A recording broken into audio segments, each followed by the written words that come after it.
Dalam pandangan orang Minang, martabat manusia itu diukur dari tinggi rendahnya budi seseorang.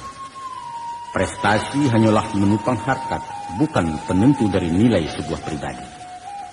Urang kayo nan panyantun, urang cadiak nan bijaksana, urang bagak nan paibo, dan urang rancak nan paramah, itu disanjuang, dipuji-puji, dijujuang bagi mengutu. Sebaliknya urang kayo nan nangkuat, urang cadiak nan khianat, urang bagak nan menggadang, dan urang rancak nan hongeh, dia randah, dilecehkan, disisiah, dipancia dengan banyak dikatakan urang mantiko. Tadanya ucapan sinis di palanta. Naknyo kayo selah surang, kami tidak akan meminta.